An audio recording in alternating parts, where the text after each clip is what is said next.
Hi all. Sunday சும்மா ஒரு சின்ன அவுட்டிங் மாதிரி போயிருந்தேன் ட்ரெஸ் எடுக்கலான்னு சொல்லிட்டு. ஆல்ரெடி இங்கே வந்து நான் 2 டைம்ஸ் ட்ரெஸ் எடுத்திருக்கேன். பட் அதுக்கப்புறம் நான் போனதில்லை. ஜூன் மந்த் வந்து எனக்கு பர்த்டே வருது. ஸோ நான் ட்ரெஸ் எடுக்கணும்னு சொல்லி யோசிச்சுட்டு இருந்தேன். சரி இங்கே போய் பார்க்கலான்னு சொல்லி போயிருந்தேன். என் கிட்ஸுக்குமே நல்லாயிருக்கும்னு சொல்லி என் சிஸ்டர்ல சஜஸ்ட் பண்ணியிருந்தாங்க. அவனுக்கு தான் நிறைய எடுத்திருந்தோம்.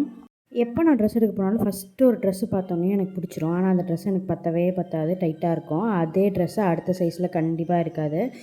அந்த ட்ரெஸ்ஸும் எடுக்க முடியாமல் அட்லீஸ்ட் நம்ம பார்ட்னருக்கு பிடிச்ச ட்ரெஸ்ஸாச்சும் எடுத்துக்கலாம்னு சொல்லி நினச்சா கூட நம்மளுக்கு பிடிச்ச ட்ரெஸ் எடுக்க முடியலையேங்கிற வேதனையோட தான் ஒரு ஒரு வாட்டி நான் கடையிலேருந்து வருவேன். இதில் வேறு ஒரு கூட்டம் சுத்தம். நீ இப்போல்லாம் நல்லாவே ட்ரெஸ் பண்ணுறதில்ல, கல்யாணத்துக்கு முன்னாடி நீ நல்லா ட்ரெஸ் பண்ணிட்டு இருந்தேன்னு சொல்லிட்டு சுற்றிட்டு இருக்கோம். இந்த கூட்டத்துக்கு தெரியாது நம்ம ட்ரெஸ் எடுக்கிறதே தீபாவளி, பொங்கல், பர்த்டேக்கு மட்டும்தான் ஆயிடுச்சு, மேரேஜ்க்கு, குழந்தைக்கு அப்புறம்னு.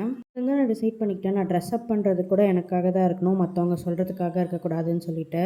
அப்புறம் நாங்கள் பார்பிக்யூன்னு போயிட்டு செம்மையாக சாப்பிட்டுட்டு வீட்டுக்கு வந்துட்டோம். ஆதி வந்து ரொம்ப நாளாக இந்த மாதிரி ஒரு காஸ்டியூமில் பார்க்கணுன்னு என் மாமியாருக்கு ஆசை. ஸோ போதி தர்மர் மாதிரி கட்டி விட்டுருந்தாங்க. க்யூட்டாக இருந்தா. Meet you next video. Bye.